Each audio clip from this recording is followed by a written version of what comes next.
Hey guys, tonight we travel back in time, not to witness a great battle, or meet a famous king, or discover some long lost secret. No, tonight you're going to a dinner party, but not just any dinner party. You've been invited to a Tudor feast, somewhere between 1530 and 1600. And fair warning, you probably won't survive this, not because you'll be stabbed by a courtier or poisoned by your enemies, though let's be honest, that's still on the table, but because simply existing through one of these events requires a special kind of historical stamina, a modern stomach, sensibilities, and social reflexes, totally useless. So, before you get comfortable, take a moment to like the video and subscribe, but only if you genuinely enjoy what I do here. And if you're already cozy, drop a comment telling me where you're listening from and what time it is. I love hearing from people around the world. Now, dim the lights, maybe turn on a fan for that soft background hum, and let's ease into tonight's journey together. You wake up one morning to find a letter, wax sealed and smelling faintly of lavender and smoke, resting on your pillow. The parchment is thick, the handwriting unnecessarily swirly. It's an invitation to dine with nobility. You sit up groggily and blink at the paper. Dinner with Tudor nobles. That can't be too bad. You've seen some movies. Turkey legs, big tables, maybe a lute. How hard could it be? Spoiler, very hard. First of all, there's etiquette, and not the fork on the left, napkin in your lap kind. This is Tudor etiquette, the kind that can literally destroy your social standing with one misplaced bite or glance. Just opening the letter incorrectly could be interpreted as an insult, but you manage to crack the wax and unfold it carefully. No tearing, no smudges. Good. 1 point to you. Inside, it's a formal summons to the estate of Sir Godfrey, something or other, in honor of the Queen's cousin's hunting victory. Whatever that means. There's a coat of arms, and beneath it, a schedule. Yes, a schedule, because this dinner party is a multi-hour, multi-stage ordeal, and you're already late. It says to arrive by half before the forenoon bell, which you think might mean 10:30 a.m. You're not even dressed. Panic starts to set in. Do you need to bring a gift? What kind of gift? Flowers?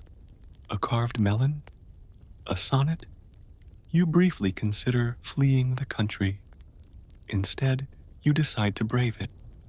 The invitation did say, presence required, and in the Tudor world, required doesn't mean encouraged.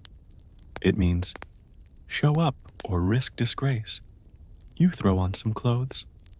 Well, you try, but the more you look at yourself in the mirror, the more you realize that what you're wearing is utterly unacceptable. The lords and ladies of court don't just show up in tunics and slippers.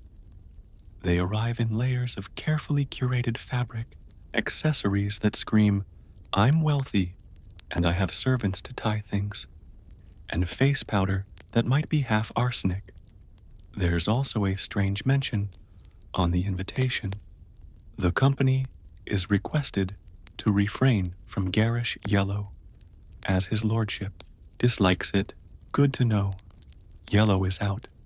You file that away under color-coded death traps.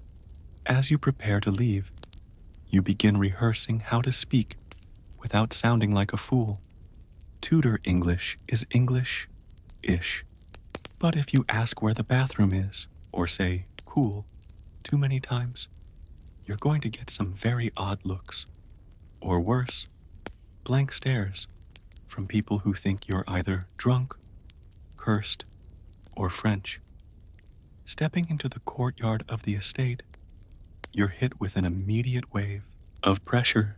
This place smells like roses, manure, roasted meat, and wood smoke. Everyone is gliding around in coordinated chaos. Some guests have already arrived, dressed like walking tapestries, chatting with the kind of fake politeness that makes you itch. You feel a hand on your shoulder. A page, no older than 12, gives you a half bow and gestures toward the hall. It's time. Your stomach growls, but you're not sure if that's hunger or fear, because one thing's becoming clear. You're not ready for what's about to happen. This isn't a dinner. It's a performance, a ceremony, a test, and you're the one wearing the wrong shoes. You cross the threshold into the great hall, and the air changes. It's cooler here, dimmer, and filled with a kind of hushed tension, like everyone's holding their breath. Massive stone walls rise around you, lined with tapestries depicting heroic battles, terrifying beasts, and, oddly, vegetables with faces. You file that detail away under maybe hallucinating and focus on the people. They're already seated, which is odd because it's only 11 a.m. That's when you remember. In Tudor times, dinner is eaten before noon, not lunch. Dinner, the largest, most important meal of the day. If you were planning on a light brunch and saving yourself for an elegant evening feast, tough luck. You're late. A steward in an overly stiff collar clears his throat and gives you a look so severe it could sour milk. You're ushered, nudged, toward the lower end of the long table. Very clearly, not the part of the room with the gilded cups and crystal platters. This is the section with pewter plates, questionable lighting, and chairs that seem designed to punish the spine. Still, you're here.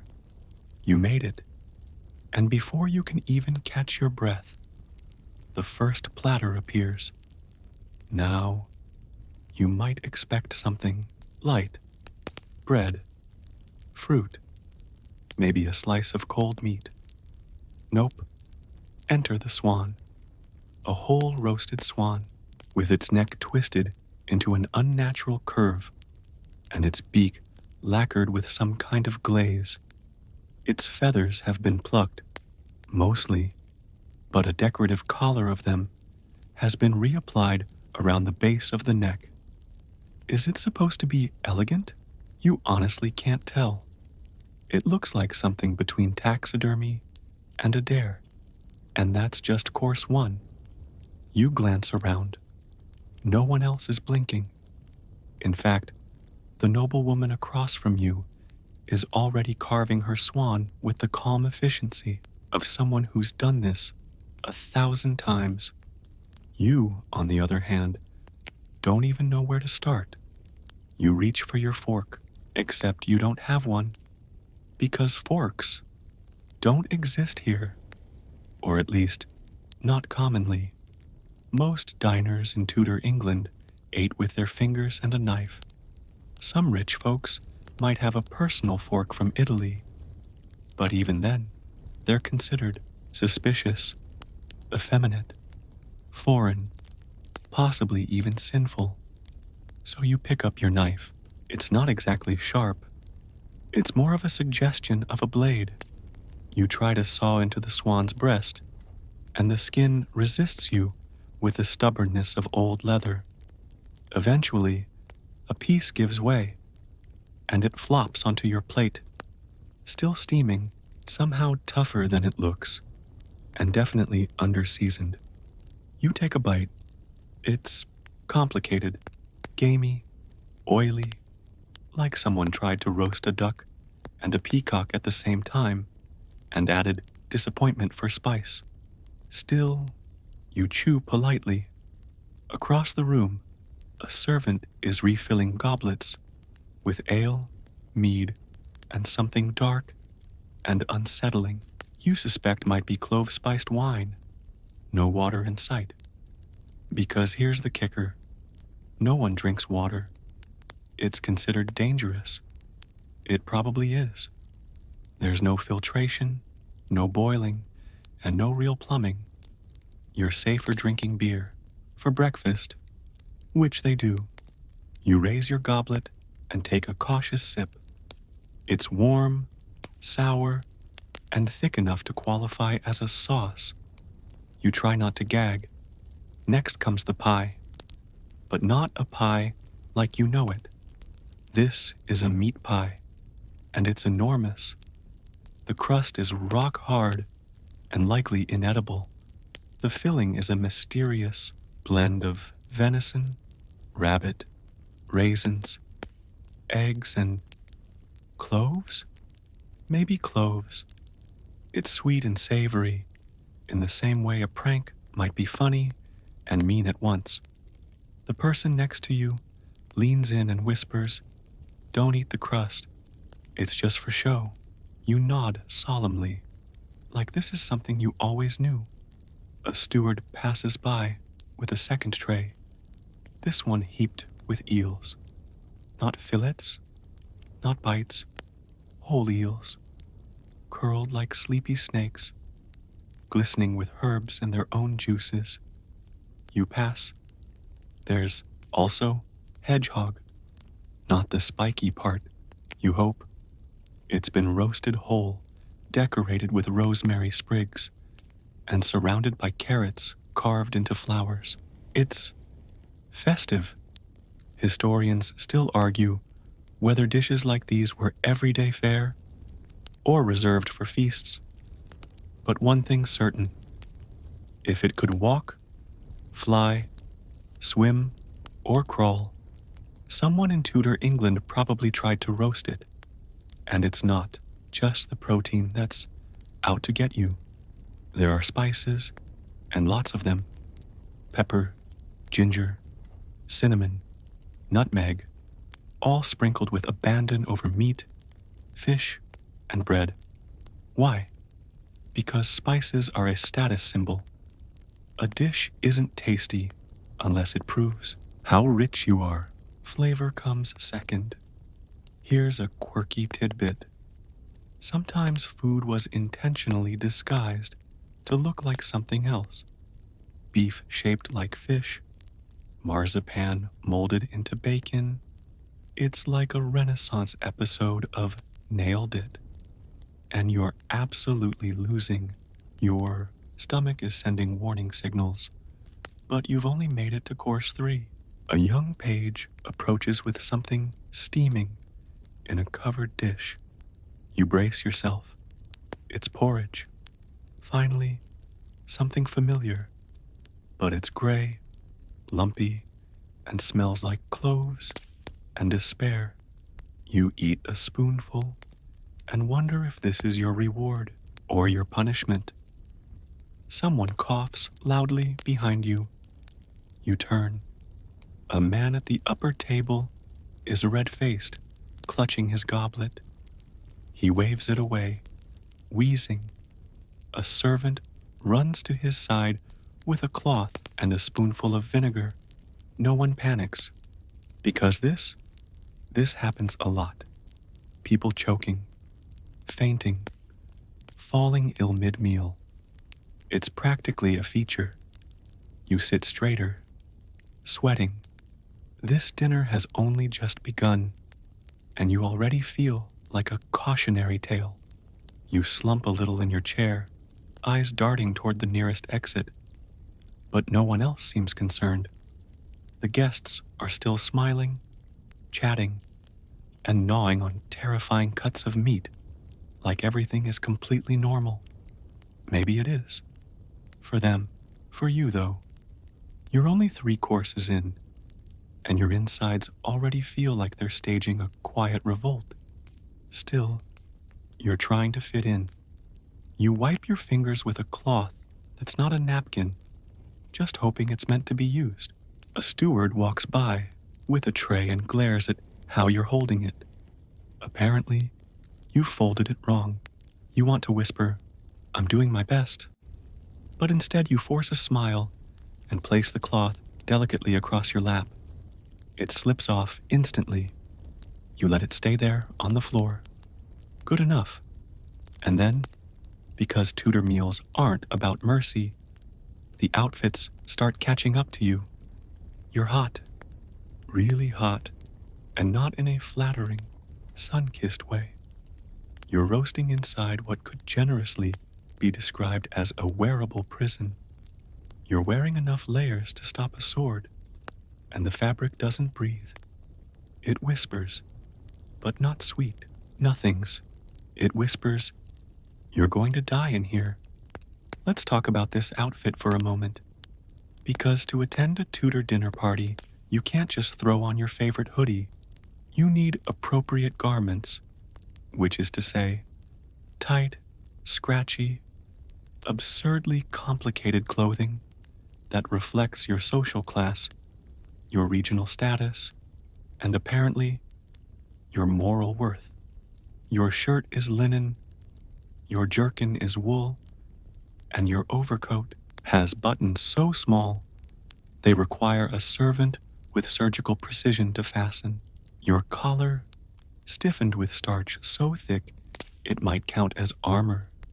Your hose are uncomfortably snug, and if you're male, you're definitely wearing a codpiece, a padded, protruding symbol of your masculinity that's about as subtle as a flaming torch at a wake.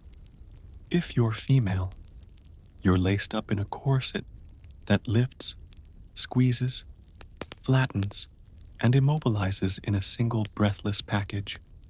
It's less of a fashion choice and more of a survival challenge. Historians still argue whether women actually fainted from tight corsets or if that's just myth. But right now, you believe it.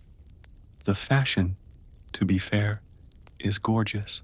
Embroidery, jewels, velvet panels, art you wear on your body. But your neck itches, your elbows creak, you've lost all feeling in your knees. And when you shift slightly in your seat, you hear a seam complain. Across the table, a nobleman laughs loudly and raises his goblet. You try to match the energy, lifting yours, but your sleeve knocks over a ceramic plate. It crashes to the ground. The room freezes. Then someone laughs, then another, and just like that, you're spared. For now. Still, dinner etiquette is brutal, and now you're on everyone's radar. You reach again for your food, but hesitate. You're trying to remember. Was it okay to use both hands? Should you tear your bread or cut it? Was the salt for personal use or shared? You glance to your left. A young lady is salting her meat with a small spoon from a carved container hanging around her neck. A personal salt spoon. You've got a single dull knife and a prayer. You will reach for what you think is your cup. It's not. The man next to you looks at you like you've just spit in his soup. He leans in. "That's mine," he whispers through a tight smile. You nod, instantly paralyzed. You return it to the table. He picks it up again, wipes the rim with a cloth, and keeps drinking. Here's a fun fact. Communal drinking vessels were common, especially among lower status guests. You might think, "Oh, we're sharing." But what they're thinking is, "Don't you dare touch mine." You make a mental note to never sip again. Then come the spoon politics. You notice some guests brought their own. Others share. Some just slurp with shocking efficiency. The woman across from you dips her spoon into a bowl of pottage, licks it, then calmly returns it to the shared dish. You recoil instinctively. She notices. She raises an eyebrow as if to say, "Grow up." You take a deep breath and try to focus on something, anything, less horrifying. But it's hard to concentrate when you're being watched, because make no mistake, every movement you make is being observed. This isn't just dinner, this is social chess, and you're playing with soggy pawns. If you chew too quickly, you're uncultured. Too slowly, you're suspicious. If you talk with your mouth full, you're vulgar. If you don't talk enough, you're cold. You're supposed to smile, but not laugh too loud. Compliment the food, but not too often. Show you're grateful, but not obsequious. And most importantly, never reach across the table. That's how duels start. There's a sudden crash behind you, someone's chair tipping over. You whip your head around. A young man has fallen backward, holding his stomach. The physician is already rushing over. No one moves to help. Poor digestion, someone whispers. Another guest mutters, "Too much goose. You're still sweating through 3 layers of linen." You've never wanted modern deodorant so badly in your life. You fumble with your goblet, spilling a bit of mead onto the table. A servant appears almost instantly with a cloth.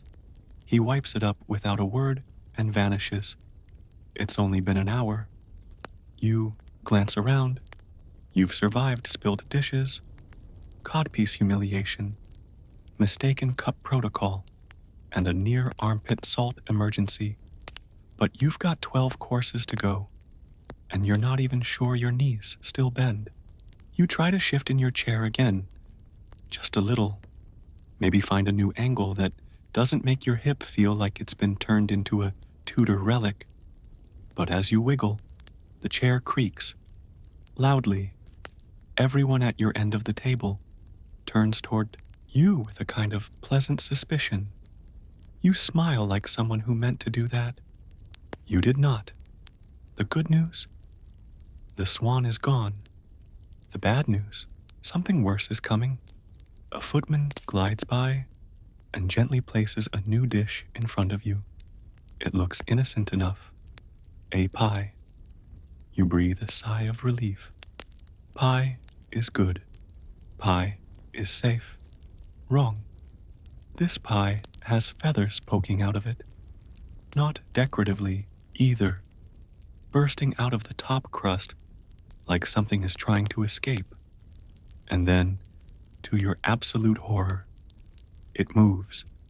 This, you learn, is a live bird pie. A centerpiece, not meant to be eaten. When the crust is cut open by a very serious gentleman with a sword instead of a knife, a flock of birds erupts and flies around the hall. People cheer. Some of them even clap. You're too busy ducking. One bird lands in your goblet. Another perches briefly on your sleeve and leaves a message. A servant rushes over with a cloth and a face that says, "Don't you dare say anything." The birds are eventually herded toward a window.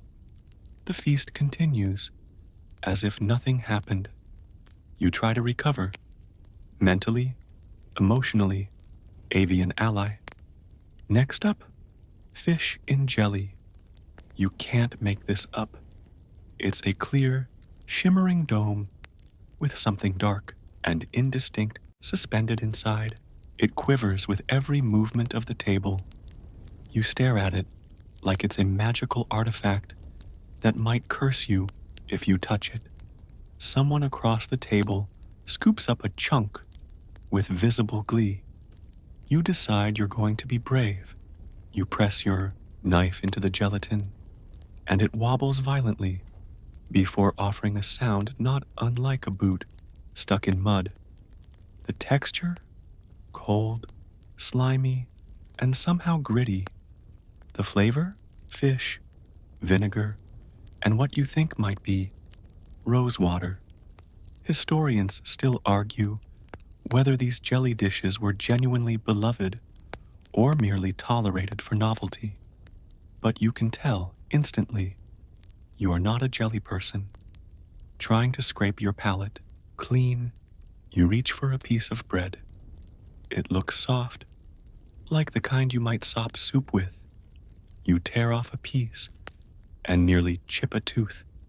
Tudor bread is hard, made of coarse flour, full of bran, and sometimes flavored with herbs. The upper classes might get finer white bread, called manchette. But you, being seated where you are, have what's known as trencher bread.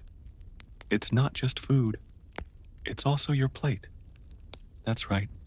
Some dishes are served directly onto a slice of hardened bread, which soaks up juices and acts like a disposable dish. At the end of the meal, servants collect the sodden trenchers and give them to the poor. So now you're staring at your plate, wondering whether to eat it or return it like an offering. You settle for nibbling the corner. It tastes like damp flour and regret. Then comes the subtlety. You've heard about these elaborate sugar sculptures designed to impress guests and flatter the host. Tonight's subtlety, a sugar recreation of the Tower of London, complete with little sugar guards and turrets. It's wheeled in on a platform by 4 trembling pages. Everyone gasps. It's beautiful. And then it collapses. Right there in front of the entire room, the upper spire crumbles and falls. Sugar guards topple. A turret rolls off the side and shatters on the stone floor. The gasping turns to coughing, then silence. Everyone looks to the host. He blinks. You hold your breath. Then he chuckles. Just once. And with that, the room exhales. Again, you'd laugh too. But your face is frozen. Part fear, part sugar dust inhalation. Still, you feel a wave of relief. Something finally went worse than your jelly experience.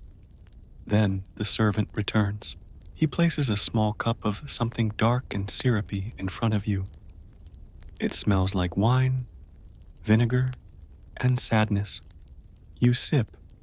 It's Hippocras, a spiced wine, popular in Tudor feasts, and often served warm. You can taste cinnamon, clove, possibly a pinch of pepper. You're pretty sure your tongue is going to file a formal complaint, but you swallow it because the man next to you is watching, and the lady across from you has stopped mid-bite, apparently fascinated by your reaction. You nod and give a thumbs up. She mirrors it. You've made a friend, or an enemy. Hard to say. And just as you think you're getting the hang of it, fancy, bread, weird wine, poultry explosions. The steward reappears. He points toward the front of the room. The host is standing. This means one thing. You're nowhere near done. Because in Tudor England, a feast wasn't just food. It was performance, ceremony, ritual. You've got dozens more dishes coming.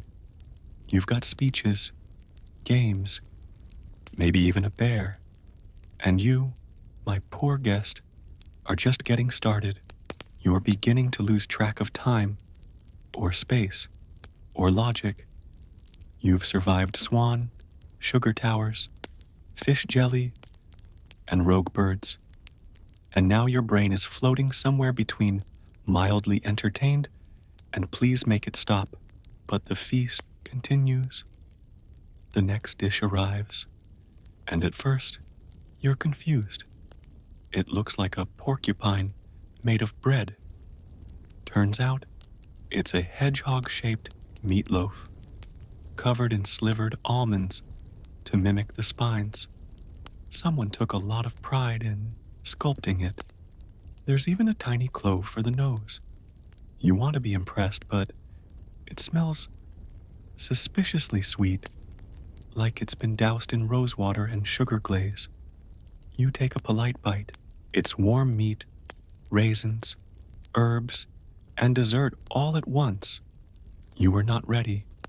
Across the table, someone is crying, not from sadness, from laughter. They just bit into a gilded walnut, which turned out to be a real walnut, painted gold, uncracked. Teeth were involved. You try to offer a sympathetic glance while chewing meat cake laced with cinnamon. Now the rules get stricter. The steward returns, this time with instructions. He places a folded linen on your plate.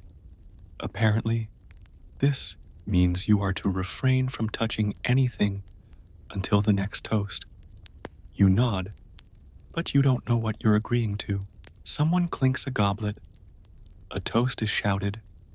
You raise your drink a second too late. Already, a few heads have turned. And just like that, you're marked. Tudor dinners weren't just feasts. They were competitions. And every movement you make, every bite you take, is a signal of your upbringing, your alliances, your grace, or lack thereof. Even napkins have meaning, folded a certain way. They indicate whether you've finished your dish, whether you're ready for more, or whether you're secretly in mourning. You're not mourning, but your face says otherwise. Your lap is damp, your sleeves are sticky, and your fingernails still have swan grease under them. You look around. Everyone else is breezing through this like it's a weekly brunch. Nobles chatting, servants hovering, musicians tuning up in the corner, and yes, music. A trio has appeared with lutes, recorders, and something that looks suspiciously like a cat wearing bells. They begin to play. You're expected to smile, nod along, maybe even sway slightly. Anything to prove that you're cultured and appropriately entertained. So you sway, just a little. Big mistake. Your jerkin tightens across your chest. Your starch collar cuts into your neck. And somewhere beneath the table, your left foot cramps. The man next to you leans in. First time, you glance at him, and he winks. Don't worry. The real challenge is still coming. You laugh nervously. That's comforting, right? Then he points at the next dish being served. It's black pudding. Now, if you're familiar with blood sausage, you might be prepared. But this is Tudor blood pudding, which means pig's blood, barley, suet, and about 5 mystery spices. It's sliced and steaming, and it smells dark. You brace yourself and take a bite. It's chewy, metallic, and somehow, weirdly sweet. Historians still argue whether black pudding was reserved for feast days or common across classes. But in this moment, you don't care about academic debates. You care about the fact that you're chewing iron-flavored oatmeal with a room full of people who look entirely too relaxed about it. You take another sip of wine. It doesn't help. The sweetness clashes violently with the blood pudding.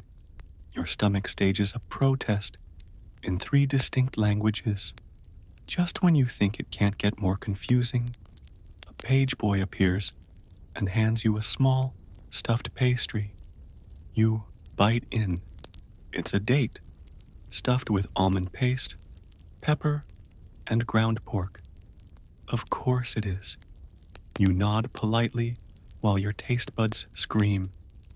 The woman across from you holds up her pastry and says, "Charming, isn't it?" You answer, "Yes, it's very something." She nods, like that's a valid sentence. Maybe it is here. Then comes the next rule. You must compliment the host. It doesn't matter if you've spoken to him or even seen him. At this stage of the meal, it's traditional to offer a loud, general compliment toward the head of the table. Something poetic, something charming, something not offensive. Your turn comes. You stand slowly. Your legs disagree. You clear your throat and say, "A toast to the cook and the chicken and the fine breeze." There is silence, a few giggles, then polite applause. You sit down as quickly as your corset, jerkin, judgment allows. You're sweating again, but this time, it's not just the meat glaze. It's fear. And yet, you're surviving, barely, somehow. Because here's the twist. This isn't just a meal. It's a test of endurance, theater, and etiquette. And by some miracle, you haven't been exiled, poisoned, or force-fed a hedgehog. Not yet, anyway. You've started to recognize a rhythm to this. If not a pace, exactly, then at least a kind of sinister choreography. Dishes arrive. Social traps spring. You survive by smiling, nodding, and chewing like someone who believes everything on their plate belongs in a mouth. But then comes a goblet, a fresh one. It's filled with something cloudy, pale yellow, and suspiciously thick. You cautiously sniff. It smells like fermented honey and betrayal.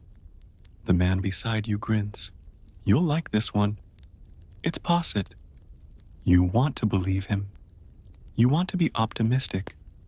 But your tongue is still recovering from the peppered pork date surprise. And this goblet looks like it contains equal parts eggs, cream, ale, and a chapu despair. You take a sip. It's warm, foamy, thick, and it hits your stomach like a joke that goes too far. You smile anyway, because that's what everyone else is doing. And the truth is, in Tudor society, everyone is performing, even while swallowing what might be a custard mixed with sour beer and melted candle wax.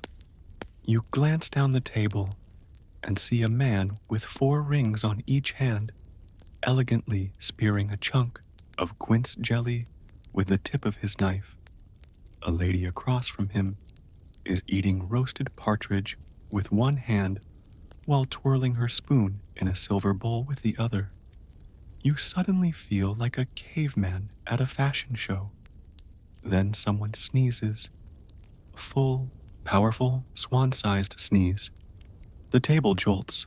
Napkins are lifted. Someone actually blesses the sneezer in Latin. You see a servant swap out his trencher bread without a word. No one panics. But you start calculating how long it's been since anyone washed their hands. The answer is probably never, because here's the thing.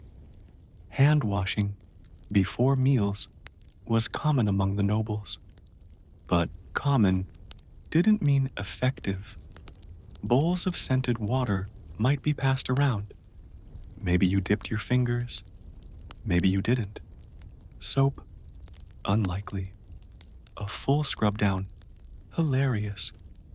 Historians still argue whether hygiene habits were actually taken seriously or just performed for appearances. But right now, with meat grease on your fingers and someone else's sneeze particles drifting through the air, you have strong opinions about it.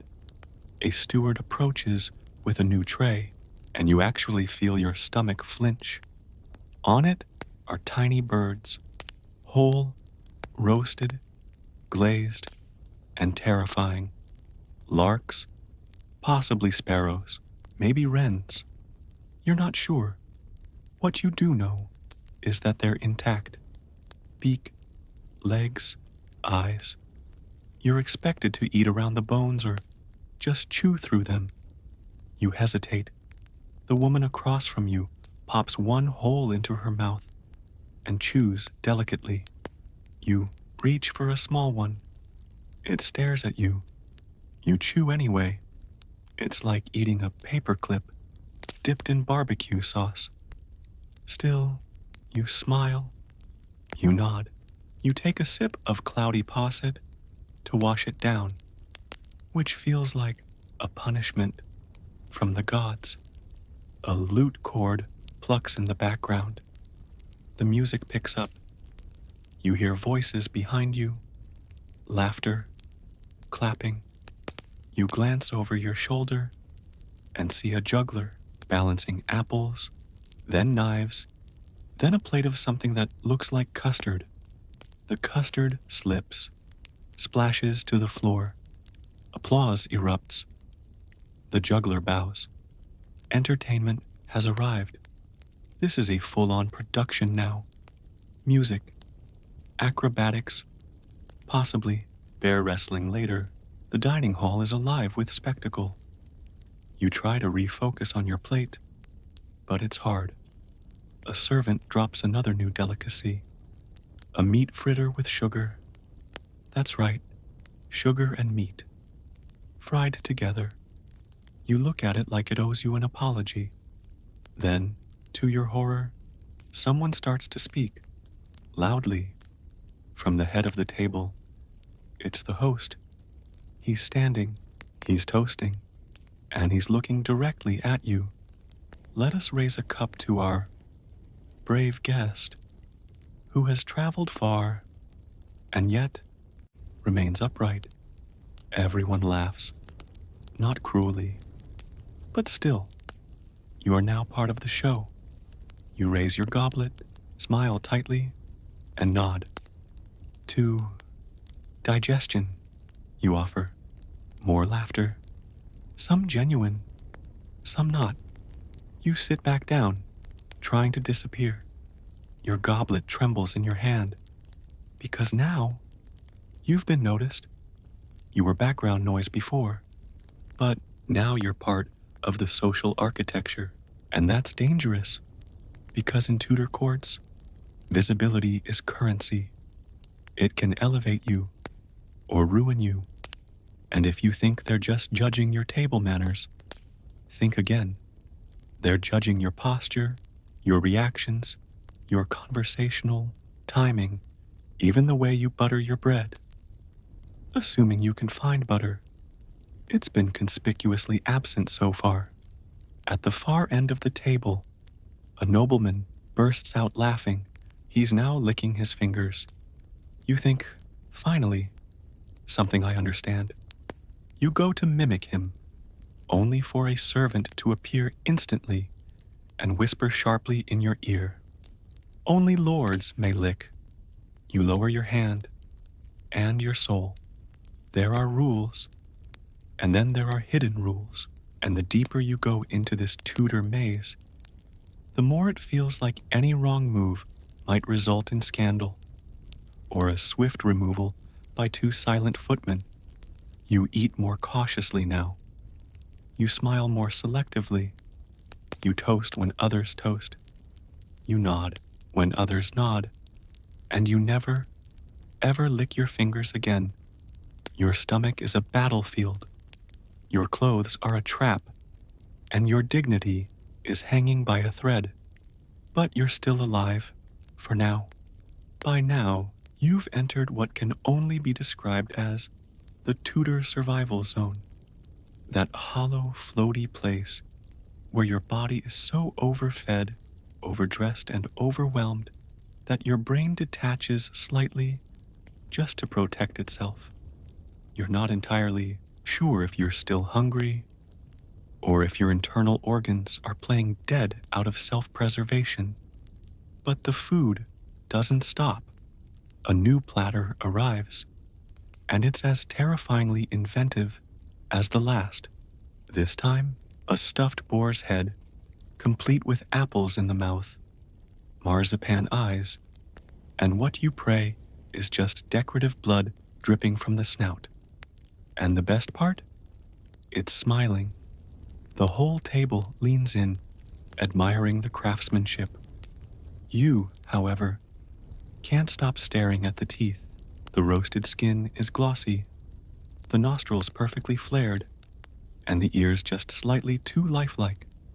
A servant begins slicing from behind the ears, and you're handed a piece that is mostly fat, some gristle, and exactly zero comfort. You chew slowly, carefully. It tastes like someone smoked bacon over a peat fire while whispering threats into it. Across the room, a large silver bowl is being carried out by two men, sweating under its weight. It's covered. Tension builds. Everyone watches. The lid is lifted. Inside is what looks like a tower of eels, braided together, seasoned with cloves, and garnished with what appears to be edible gold leaf. You're not sure whether to eat it or perform a ritual sacrifice. You pass. Someone next to you frowns. Now, in Tudor society, refusing food isn't just a personal decision. It can be seen as an insult to the cook, the host, or even the queen herself if she's the inspiration behind the dish. So, when you decline the gilded eel wreath, you don't just skip a course. You gamble your reputation. You try to recover by leaning into a conversation. Nearby, a gentleman is discussing falconry. Another is explaining how many pounds of pepper it takes to preserve a deer over winter. A third is making what might be a joke, but it involves Latin, and you're still trying to remember which bread is your plate. That's when the man across from you clears his throat and says, "And what of you, friend? How do your people dine?" "Oh no, it's happening." Small talk. You scramble. What do you say? That you usually eat while watching TV? That your last dinner involved takeout and sweatpants? That once you microwaved a frozen burrito and burned your tongue on molten beans? You smile and say, "Our feasts are simpler, less gilded." He nods slowly. "Ah, monastic, then." You nod too, because sure, that sounds safe. He launches into a story about a dinner where a man was served a pastry shaped like a bishop, only to find live frogs leaping from it when sliced. You laugh too loudly. The lady to your left flinches. A servant appears behind you, holding a bowl of something that looks promising. You're told it's blancmange, a dessert. Finally, except it's not the creamy, sweet pudding you're imagining. This is Tudor blancmange, a congealed mixture of shredded chicken, rice, almond milk, and sugar, formed into a wobbly dome and topped with candied rose petals. It smells like your pantry got confused. You take a bite. It's like if rice pudding had a meaty identity crisis. And yet, everyone around you is humming with contentment. One man claps. Someone else wipes a tear. You swallow. Barely. And then it hits you. Not the pudding. Not the eel flashbacks. The seating arrangement. You glance down the table and suddenly realize that you're closer to the head than you were earlier. You've been slowly shifted, promoted, or moved. You're not sure, but now you're within earshot of the host, which means you're in danger. In Tudor culture, where you sit determines everything: your status, your favor, your visibility. Too close to the host, and you'd better have something clever to say. Too far, and your furniture. You, apparently, have landed in the zone of peril, close enough to be heard, far enough not to be forgiven. The host raises his goblet, makes eye contact. He smiles. You smile back, and immediately knock over your wine. A deep silence descends. You freeze. The goblet rolls slightly. The wine spreads. Onto your lap. Onto the table. Toward your neighbor's trencher bread. You reach for a cloth. Too late. The steward is already there, dabbing, nodding politely, while telegraphing you have shamed your bloodline. Your neighbor gives a half smile and says nothing. You consider melting into the flagstones. Then, a miracle. The host laughs, loudly, warmly. A generous offering to the floor gods, he says. Laughter spreads like a safety net. You breathe again, barely, because now you're back under scrutiny, and the next course arrives, and it's pigeon pie, decorated with real feathers, served in a dish shaped like a castle, with grapes inside, because of course it has grapes inside. You take a bite, it's sweet, then salty, then chewy, then you find a bone. You chew and smile, and chew and smile, and you think, just maybe, if you pretend hard enough, you might make it through this, or at least to the next course. At this point, your survival strategy has shifted entirely from fit in to don't collapse. Your chair feels like a medieval torture device. Your clothes are fusing to your skin. And your stomach, well, your stomach has entered a realm of its own. It's somewhere between defiance and surrender, quietly vibrating with goose, eel, and fish jelly trauma. But the feast marches on. A servant places something new in front of you. It's small, modest, a tiny bowl of greenish mash. You dare to hope. Peas? No. Boiled lettuce, served cold, with vinegar. You glance around. Everyone else seems delighted. You take a polite mouthful. It's slimy, sour, and inexplicably gritty. You smile, because you're not just at a meal, you're on stage. And this stage has no intermission. Across the table, someone raises a glass and calls for a toast. Here we go again. Toasts are frequent in Tudor feasts. You don't just drink. You toast to people, places, animals, weather patterns, and sometimes abstract virtues like temperance, while gulping mead like it's Gatorade. Each toast is a moment to prove your wit, your voice control, and your alcohol tolerance. The goblets are raised to the Queen, to the House of Lancaster, to the glorious Pike, who gave his life for the fifth course. Laughter, cheers, ale splashes. You raise your cup late again, but try to look enthusiastic. Then someone leans over and whispers, "You haven't toasted to the pudding yet." You blink. The pudding? A bowl is placed in front of you. It's steaming. It looks solid, but it trembles when touched. You dig in and immediately regret it. It's figgy pudding, dense, sticky, full of fruit and suet, and for some reason, beef fat. It tastes like someone baked a raisin in a barn.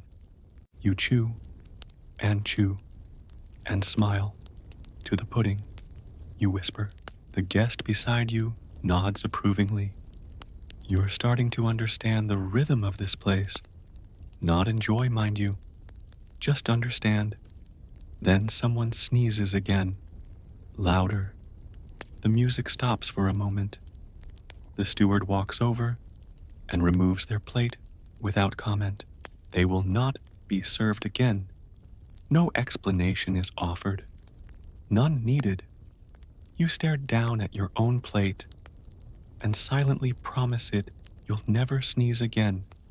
It's at that moment you realize the table has been rearranged again. Not physically, but socially.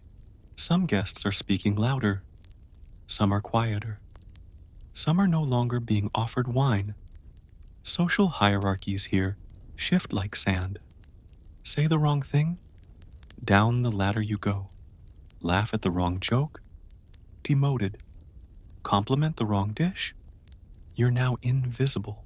And then there's eye contact. Make too much, and you're arrogant. Too little, and you're weak. You've been pretending to look thoughtful by staring at the middle distance between bites, which may be interpreted as either deep wisdom or mild possession. It's unclear. The next course arrives. It's unclear what it is. It's shaped like a chessboard, made of marzipan, with meat-filled squares. You look up and realize this is the game dish, a Tudor tradition. The noble guests eat and joke, while servants set up small edible games on their plates. It's part entertainment, part flex. And you? You're holding a spoon filled with minced venison and cherries, wondering if it's your move. The man across from you eats a sugar pawn, smirks, and says, "Checkmate." You smile, unsure whether to laugh or resign, and then you hear the lute again. But this time, it's not music. It's the signal that dancing is near. You stare in horror as chairs are pulled back, floors cleared, goblets collected. The host stands and makes a gesture. "It is time," he declares. Time for what? You just ate 3 courses of animal-shaped pastry. But no, time for dancing. Because in Tudor England, a feast isn't finished when your stomach says stop. It ends when you've danced. Yes, you, in your too tight shoes and corset, jerkin, death trap. Guests pair up. The music swells. You stand unsteadily. You don't know the steps. You don't even know the beat. Your partner appears, a smiling noblewoman with a dangerously enthusiastic grip. "Follow me," she whispers. That might be a threat. The music begins. You move, sort of. You attempt a bow. You bend too far. Your collar presses against your throat. You gasp quietly, then try to mask it with a twirl. Your twirl becomes a stagger. Your stagger becomes a side shuffle. Your partner leads you like a small, confused animal. Still, you do not fall. That's the victory. That's all you need. You swirl. You sweat. You smile.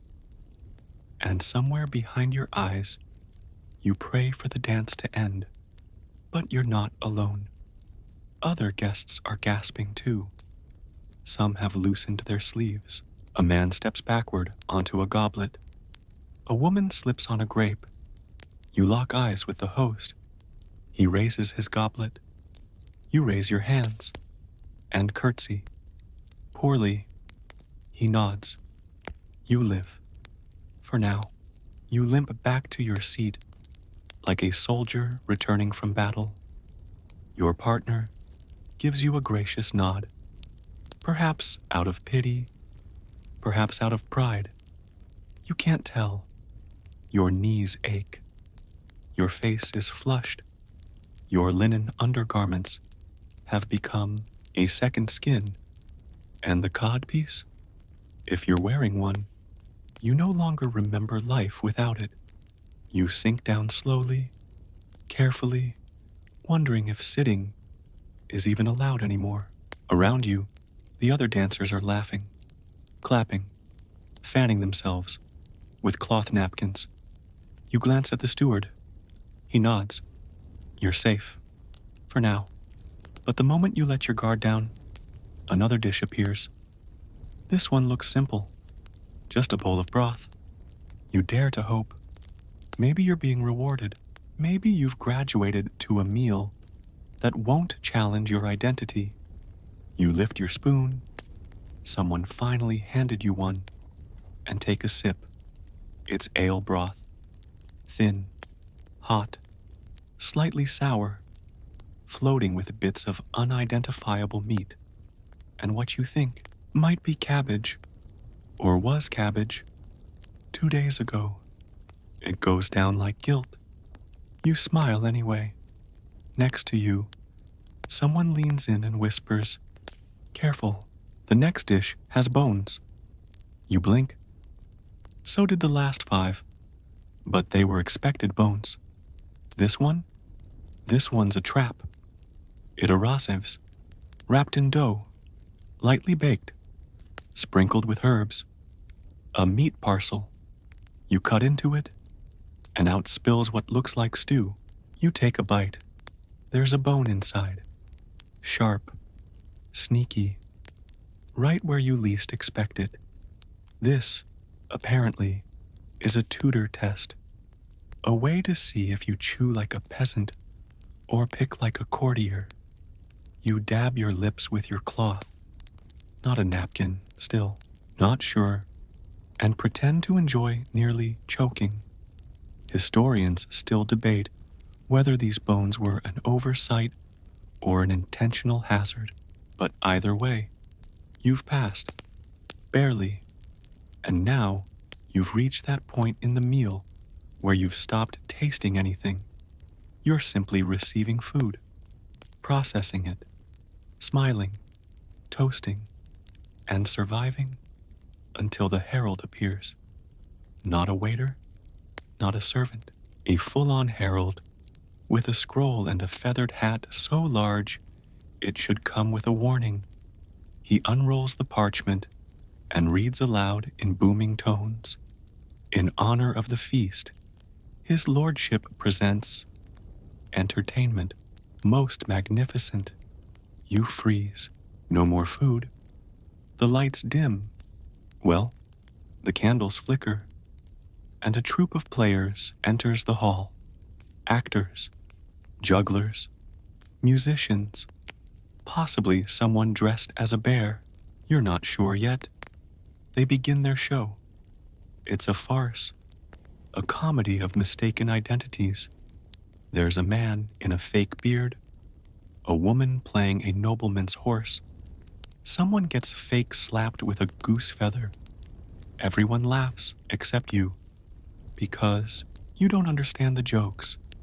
They're in Tudor slang, half rhyme, half insult. You're nodding and chuckling in rhythm, hoping no one notices. And then, you hear your name. Kind of. It's not your name, but it's close enough. The lead actor points toward your section of the table and says, "Perhaps our guest would like to demonstrate how not to eat a quail."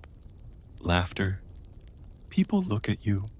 You raise your goblet, smile, shrink a little. The scene moves on, but the spotlight lingers. You've become a prop in someone else's play. Welcome to court life. Then, a sudden hush. The performers freeze. Everyone turns. The Queen's cousin is standing. She's here. You hadn't noticed her, which in hindsight might be a capital offense. She steps forward, lifts her goblet, and says, "To our brave visitor, may he digest in peace." Laughter again. You bow, deeply, too deeply. You hear a seam rip. It's fine. No one notices. Probably. The music returns. Platters are whisked away. Empty goblets refilled. Someone places a plate in front of you. A custard tart, golden and sweet smelling, real dessert. Finally, you take a bite. It's everything you've dreamed of.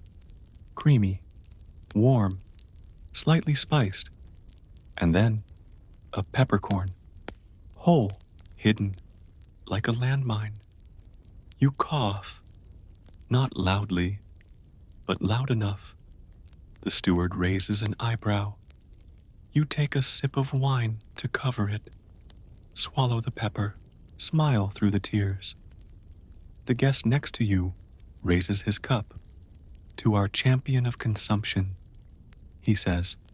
Everyone laughs again. You nod, still crying slightly. But inside, you've made peace with this chaos. You're no longer here to enjoy. You are here to endure. This is not dinner. This is combat with manners. And by the look of the next tray coming down the line, it's far from over. Your body has entered that peculiar phase of overconsumption where everything feels simultaneously heavy and hollow. Your limbs ache. Your stomach is stretched tight. And yet, somehow, you remain seated, smiling faintly, as if this entire experience is just another delightful Tudor evening. But deep down, you know the truth. You're clinging to sanity by the ruffle of your sleeve, because now they're bringing out desserts, real ones. Or so you think. The next dish is placed before you with great ceremony. A beautiful golden sphere, shining with what looks like edible shimmer. You glance at your neighbor, who nods approvingly.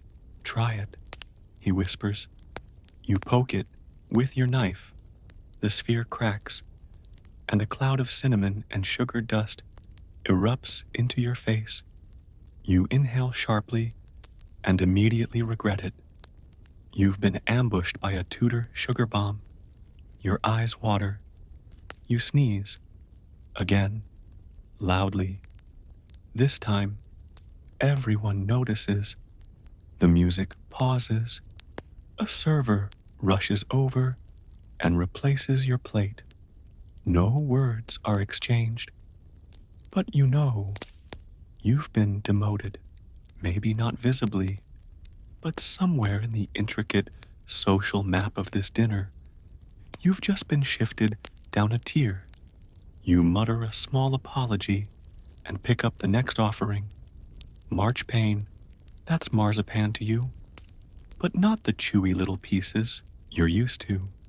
This is a full-blown sculpture, a marzipan lion, complete with almond claws and clove-scented mane. You're not sure whether to eat it or submit to it. You bite off a piece of the back leg. It's sweet, dense, and oddly peppery. Your jaw cramps halfway through the chew. Another tray arrives, this time held by two men. It's enormous, and at its center is something that looks like a fruit pyramid, glittering with candied oranges, dates, plums, and gilded cherries. They sparkle like treasure. You reach for one, only to be beaten to it by the noblewoman beside you, who's moved with viper speed. You choose a plum instead. It's soaked in rose water and tastes like perfume, but you smile anyway. That's what everyone else is doing. You're learning, but just as you begin to relax, just as the sugar begins to numb your exhaustion, you hear a bell. Not a church bell, not a bell for servants, a game bell. Because after dessert, there are games. And unfortunately, you're included. A man dressed in half silk, half mischief, approaches your end of the table. His mustache curls like a question mark. We require volunteers, he announces, for the game of truth or turnip. What? You don't even get a chance to ask. You're chosen. You rise somehow, and are led to a small platform near the head of the hall. A crowd gathers. The game master grins. He holds up a real turnip. Each guest must choose, answer a question truthfully, or take a bite of the cursed root. You laugh nervously, thinking it's a joke. It's not. A nobleman before you is asked, "Have you ever lied to your lord?" He eats the turnip. Another is asked, "Did you father your cousin's child?" He answers yes. Your turn. The question, "Do you understand the rules of this dinner?" You freeze. The crowd waits. You open your mouth, close it, then bite the turnip. Gasps, laughter. The game moves on. You're escorted back to your seat with a mouthful of bitterness and a reputation for mystique. Someone pats your shoulder. "Wise choice," they whisper. "That question's a trap." You nod, chewing thoughtfully, as if turnip is your favorite introspective snack. The next course arrives. And yes, somehow there's another course. It's small, innocent, a white cube of something soft. You poke it, it jiggles, you smell it. It's milk jelly, possibly almond, possibly goat, possibly both. You eat it anyway. You've stopped asking questions. The man beside you leans in. We're nearly there. You look at him like a man offered a life raft. He smiles. But be warned. The final test is near. Test? You're about to ask what he means when a servant brings around a folded slip of parchment. You open it. It's a riddle written in rhyming couplets. Obscure, metaphorical, terrifying. Apparently, this is a Tudor tradition. Guests are expected to solve a riddle, or at least pretend to, as a demonstration of wit, grace, and digestion. You read it silently. A dish, I am, with no bite or bark. Yet I bring fire, though I leave no mark. You panic. Is it pepper? Mustard? Gossip? You write pepper and slide it back. The steward glances at it. He smiles. You've passed. You think. Another goblet is placed before you. Pale gold liquid, spiced and thick. You raise it. To riddles, someone toasts. To turnips, another replies. You drink. It's cold. It's sweet. It tastes like relief. And for the first time all night, you exhale. But only for a moment, because as the final course is cleared and the candlelight dims, you realize leaving is its own ordeal. And you're not done just yet. You've made it through a swan, a pudding with raisins and beef fat, a screaming marzipan lion, and a round of public humiliation via turnip. You've survived codpieces, riddles, meat pies with bones, and more courses than you thought existed in the human imagination. But now comes the most delicate part of the evening, leaving. You might think leaving a Tudor dinner party would be as simple as standing up and saying, "Thank you," maybe a polite nod, a wave, and a brisk walk out the nearest door. You fool. In the Tudor world, departure is a performance, a ceremony unto itself, a dangerous final test.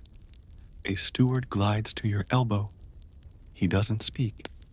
He just raises a single eyebrow. That's the signal, the silent message that the exit sequence has begun. First, you must wait. You cannot be the first to rise. That would imply arrogance. But you cannot be the last either. That would imply sloth. You glance around. The nobleman 2 seats down gently lays his napkin, still not a napkin, on the table. You copy him, subtly, no sudden movements. Your fingers tremble as you do it. Next comes the blessing. The queen's cousin stands. Everyone freezes. She raises a goblet to health, to honor, and to our Lord's digestion. A few guests chuckle. You smile, unsure if you're the punchline. Then, applause. Controlled, rhythmic, like clapping, is also governed by secret bylaws. The guests begin to rise. You do the same, carefully, as your legs have been asleep for 3 courses. One false step, and you could become a memorable anecdote for all the wrong reasons. And now, you must deliver your final performance, the exit compliment. Every guest must pass the host and offer a brief, poetic phrase of thanks, nothing too dramatic, nothing too short, something that shows you're grateful, clever, and not secretly French. The line moves quickly. You panic. You had all night to think of something, and now your brain is playing a loop of Gregorian chant and pigeon jokes. You step forward. The host turns. He smiles. You open your mouth and say, "My lord, your table hums with the warmth of 1,000 hearths." What? What does that even mean? He pauses, then nods slowly. May your belly never betray you. That's it. You've done it. You're free. Almost. Because next you must pass through the Hall of Farewell, a long corridor flanked by tapestries, servants, and the occasional weasel on a leash. Don't ask. Here, you're expected to admire something on the wall and offer a final compliment. Why? No one knows. Maybe it's to test your observational skills. Maybe it's a trap. You pause before a tapestry depicting a man wrestling a lion while holding a goblet. Stunning needlework, you say, pointing at the lion's oddly human expression. A nearby servant grins. Ah, yes, Sir Edmund's infamous misidentification of the royal hunting dog. You nod, pretending that made sense. And then you reach the final door. You want to burst through it, tear off your jerkin, and roll down the nearest grassy hill into blessed anonymity. But no, one more rule. You must bow, and not just any bow. A customized farewell bow based on your rank, undefined, your position at the table, fluid, and your overall performance, uncertain. You settle for a mid-depth, 3-second hold with a gentle arm sweep, a safe bet. The servant by the door nods. He opens it. Cool air hits your face. Freedom. You step outside. Your ears ring with silence. Your stomach whimpers. Your shoes pinch. But you did it. You survived. Or so you think. Because as you begin your long walk down the gravel path, away from the estate, away from the candlelight and codpieces, you hear something behind you. Laughter. A voice calls, "What a delightful guest. We must invite him again." You smile weakly, and then you hear the next part. Next time, for supper. You freeze. You turn back. The steward at the door gives you a grin. Supper? Yes. Because here's the secret. No one told you. Dinner in Tudor England? That's the big meal. But there's still supper. A late evening meal. Smaller, sure, but just as full of ceremony, performance, and salt-heavy disappointment. You thought this was over. It's not. You straighten your back, tighten your doublet, and walk. Because whether it's pudding or politics, eel pie or etiquette, Tudor hospitality never ends. You've made it outside. Technically, the door has closed behind you. The music is muffled. The smells, roasted meats, overspiced wine, singed marzipan lions, fade into the evening air, and yet you don't feel free. Because while the main event may be over, the repercussions of your performance have only just begun. Tudor society, you now realize, is not about the event itself. It's about how well you're remembered after it. And that means every moment you spent at that table, the spilled wine, the misplaced goblet, the clumsy turnip bite, the enthusiastic but unintelligible toast, is about to be dissected, exaggerated, and preserved like pickled quail in vinegar. You glance behind you. The windows of the hall are still lit. Shadows pass across them. You know they're talking about you. It's inevitable. In the Tudor world, gossip is currency. It's how reputations are made, broken, and occasionally flambéed. So as you walk across the gravel path toward the gatehouse, your mind replays the night with cruel clarity. The dancing, offbeat. The etiquette, questionable. The riddles, solved, sort of. The gooseberry custard, still lodged in your throat like emotional trauma. You pause under an ivy-covered arch and consider your options. Maybe you can recover. Maybe you can shape the narrative. So you do what any self-preserving Tudor guest would do. You find a servant, specifically one carrying a tray of leftover trenchers. You approach them with casual panic. "Lovely evening, wasn't it?" you say. The servant nods slowly.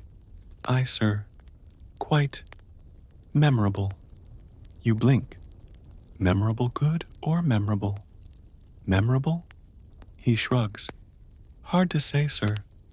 Lady Margaret laughed at your sneeze. "That's promising." You clutch that information like a warm scone on a cold morning, because now comes the next Tudor ritual, being seen leaving. You can't just vanish into the hedgerow. No, you must walk slowly, deliberately, down the drive. You must pass by the estate's outer staff, nodding to grooms, kitchen boys, and gardeners, as if you know them intimately. Each nod is a reputation deposit, an attempt to show you're grateful, humble, and not planning to complain later to someone important. You pass a gardener pruning a hedge into what looks like a griffin. He squints at you. You bow. He nods. That's a win. Then you reach the outer courtyard, lit by lanterns and filled with other departing guests, each engaged in the exact same dance.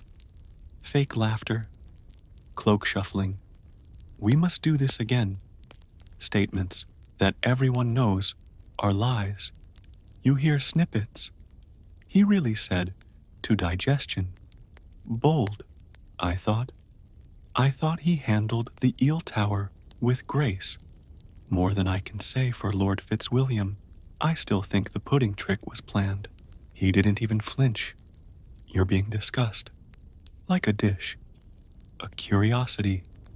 A performance. And that's when a short, stern woman in velvet sleeves approaches you.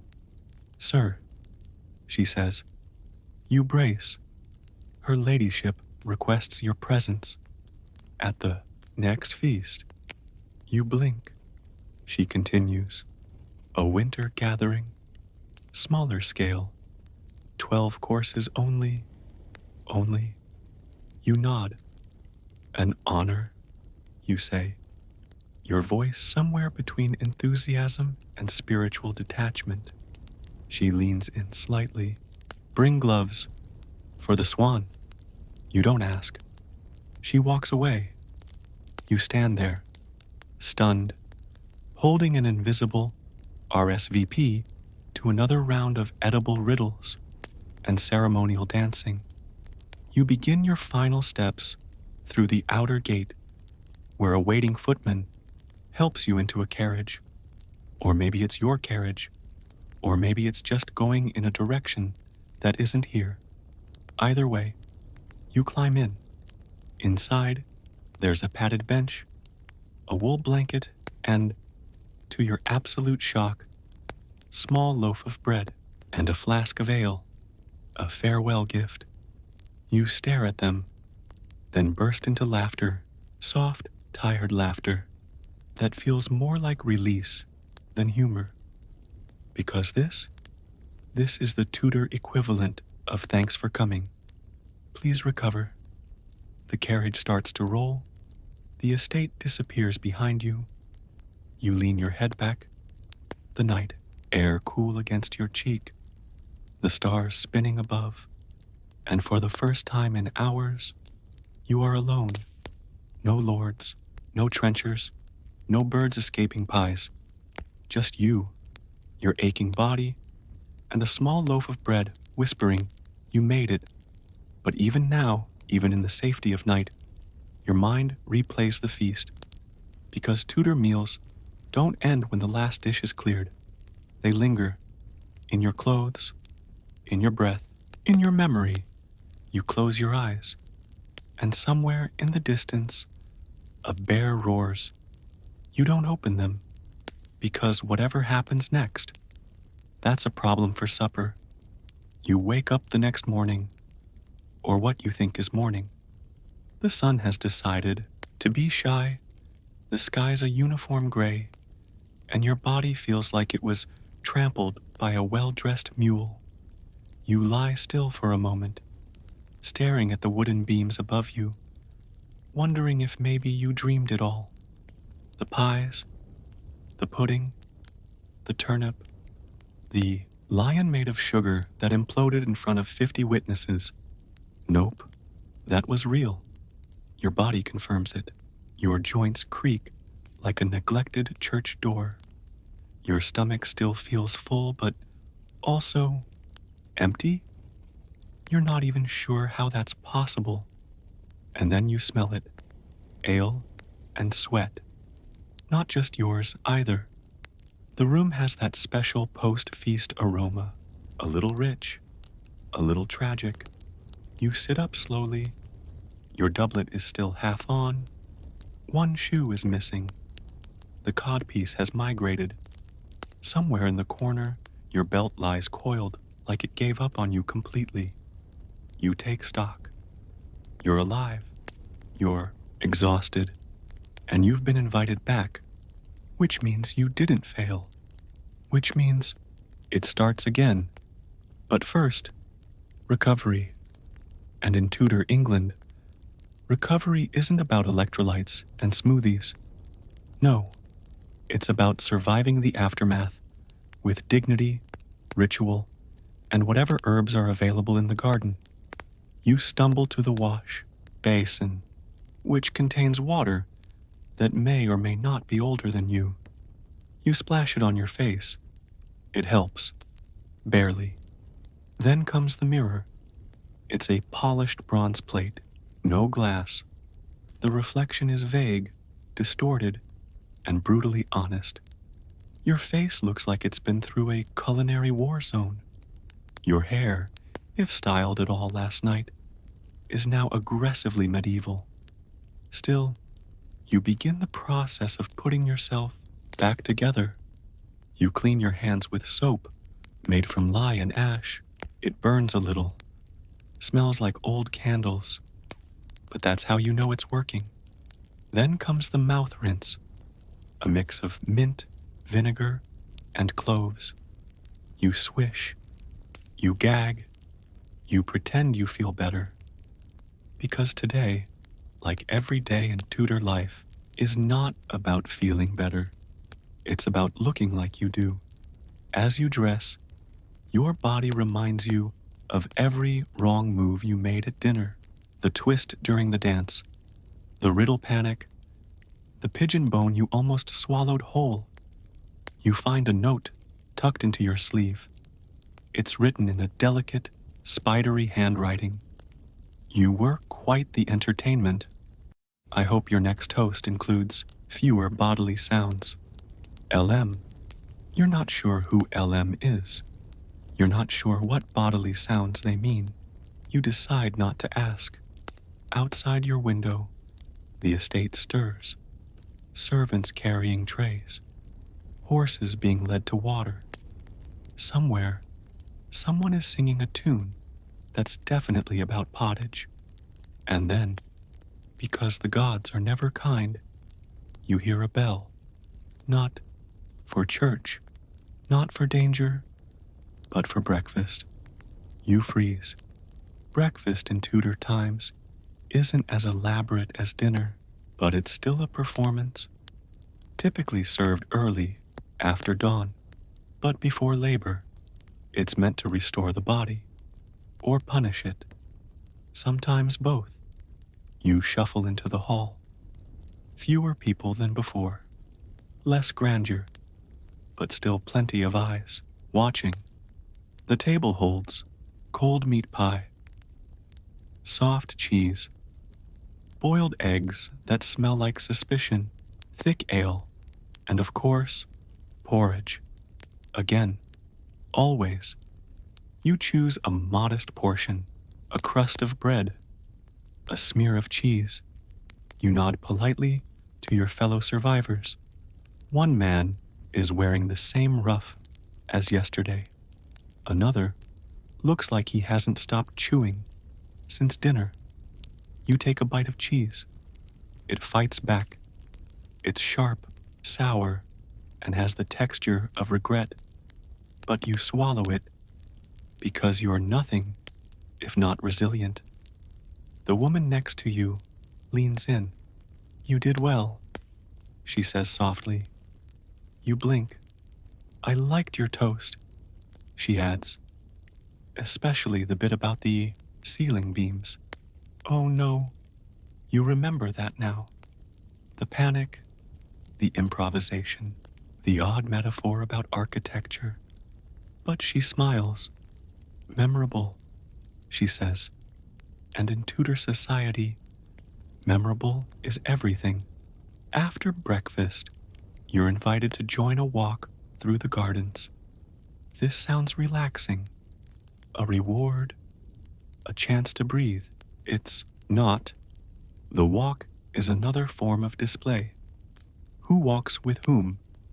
Who comments on the hedges? Who is asked their opinion on the design of a topiary shaped like a falcon stabbing a boar? You nod wisely. Very assertive. Your companion chuckles. Yes, it's meant to represent the estate's dominance over Northshire. Of course, it is. You step carefully, your boots squelching slightly in dew-soaked grass. Somewhere, a bird sings. Somewhere else, someone is being lightly reprimanded for not knowing the Latin word for mulberry. You survive, again, barely. Because in Tudor life, it's not just about getting through dinner, it's about enduring what comes after. The whispers, the expectations, the invites, the awkward encounters in garden paths with people who saw you sneeze soup onto a trencherman. You return to your chamber and collapse onto the bed. You stare at the ceiling and think, you didn't die, but you've never been this tired from sitting, chewing, and smiling. And somewhere in the back of your mind, a horrible truth begins to form. Supper is only 8 hours away. 8 hours might sound like a comfortable buffer between meals if you weren't living in Tudor England, where digestive pacing is a myth and supper is more of a continuation than a break. Still, you use the time as best you can. You sit in your chamber. No, lounge would be too generous, and try not to move much. Your internal organs are negotiating territory rights, and any sudden motion might lead to diplomatic collapse. Outside, bells toll the passing hours. You attempt to nap, but instead of dreams, your brain replays scenes from last night. The bird that escaped the pie and dive-bombed your wine. The turnip you bit like it wronged your family. The pudding toast. The lion's eyes. You open your eyes and sigh. It's no use. Your body has rested, but your pride has not. Eventually, a knock. A servant delivers a fresh tunic and informs you that supper will be informal, which, in Tudor terms, likely means fewer courses, but double the social traps. You dress with quiet dread, your legs no longer bend naturally, your stomach's still operating under protest, but you pull yourself together and step into the corridor. The estate looks different in the evening, less ceremonial, more intimate. Firelight flickers in sconces, shadows dance along the tapestries. You're ushered into a smaller dining chamber. Round tables this time. A handful of guests. Cozier. You dare to hope. The steward greets you. He smiles. I trust your humors have settled, sir. You nod. They'll be stirred again shortly. He's not joking. Supper begins with something deceptively mild. Broth. Clear. Steaming. Maybe even pleasant. You sip. It's herby. Warm and doesn't fight you. You allow yourself to relax. Then course 2 arrives. Tongue. Not yours. Boiled. Sliced. Served cold. You glance around. Everyone's eating it, like it's a cucumber sandwich. You take a piece. It's chewy, somehow dry, and wet at the same time. You chew thoughtfully, channeling your best expression, while wondering if your ancestors are disappointed. Then, a platter of cheese pastries arrives. Your heart leaps. Pastry, cheese, safe. You bite in and immediately regret everything. Inside, the crisp shell is a mix of soft cheese, dried lavender, and tiny salted fish. Why? You can't answer. No one can, not even the cook, probably. Still, you chew. You've learned by now that chewing, with confidence, is half the performance. But then, an odd pause. The steward raises his hand. All rise. You do. The door opens. In walks the bard. Of course there's a bard. He carries a lute, wears a smile like he knows too much, and immediately starts singing about, yes, last night's feast, and more specifically, you, a comedic ballad barely veiled. There once was a guest from afar who toasted a pudding and not a czar. He bowed at the floor, then forgot what for, and danced like a man in tar. Laughter explodes. Your face flushes. Someone claps you on the back. You laugh too, because what else can you do? You've become folklore. You are the pudding toaster. And oddly, this earns you favor. A lady to your left offers you a refill of ale. A gentleman to your right asks if you'd care to join his falconing party tomorrow. You nod at both. Not quite sure what falconing is, but too tired to resist. Because somehow, someway, your disaster has become charm. And the rest of supper, not so bad. There's a roasted pear with honey, a thin oat cake, even boiled carrots with butter. Actual butter. You nearly weep. Conversation is lighter. The music softens. No one asks you to dance. Thank heaven. Then comes the final ritual. spiced wine, and storytelling. Each guest is offered a cup, hot, fragrant, strong enough to make your eyebrows tingle, and invited to share a tale. Some recount hunting trips, others talk of voyages, of storms, of close encounters with noble turkeys. Then it's your turn. You raise your goblet, you think for a moment, and then you say, "Let me tell you about the pudding." The room laughs before you begin, and this time, they're laughing with you. You spin the tale with humor, with humility, with just enough exaggeration to make it memorable. You end with a dramatic bow, careful this time, and the room applauds. The steward raises his goblet to our guest, who turns his mishaps into melody. Glasses clink, your heart swells. You drink, and in that moment, after everything, the codpiece, the swan, the eel, the sugar explosion, you realize you survived. Not just the food, not just the etiquette, but the entire terrifying, theatrical, utterly exhausting experience of being a Tudor guest. And somehow, you've been invited back again. The fire has burned low. The candles now flicker with the soft orange glow of endings. Supper has faded into stories, stories into yawns, and yawns into that quiet space between social obligation and true departure. You sit back in your chair, surprisingly comfortable this time, and soak it all in. You're not being watched anymore, or at least, not as intensely. The lords and ladies who once dissected your every movement now seem content, even a little sleepy. A few have slipped off their shoes. One has nodded off entirely into her goblet of Hippocras. You feel a flicker of affection for them. These impossibly mannered, excessively perfumed, survivors of ritualized gluttony. A steward enters with what appears to be a tray of damp towels.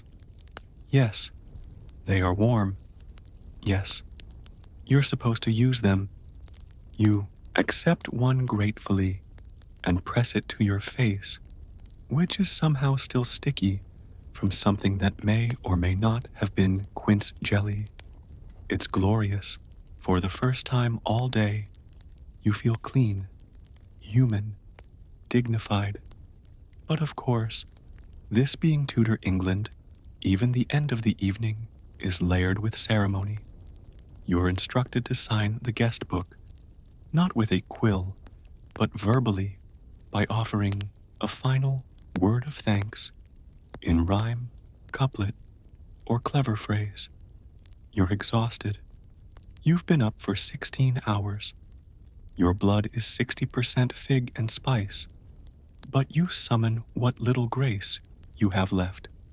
You say, from swan to pie, from turnip to toast, your feast has haunted me the most. There's a pause, then applause. You've won them over, somehow, and just as you begin to imagine soft bedding and horizontal life, someone clears their throat. It's the host. He stands again, as if the day hasn't happened to him at all. His ruff is still crisp. His shoes still shine. His voice still projects with terrifying energy. I propose, he says, a final game. Oh no. You feel a jolt of panic deep in your soul. But this time, it's simple. Each guest must describe, in a single word, the evening. The game passes quickly. Divine. Spectacle. Fortuitous. Voluminous. Then it's your turn. You say, survived. More laughter. A toast. Someone wipes a tear. The host lifts his goblet. May we all be so honest. And with that, you are dismissed. A soft bell rings. Servants open the side doors. Guests begin to rise, stretch, murmur their goodbyes. The air changes. The tension lifts. You have endured. And now, at last, you are allowed to go. Except, there's one final tradition. You must receive your parting favor.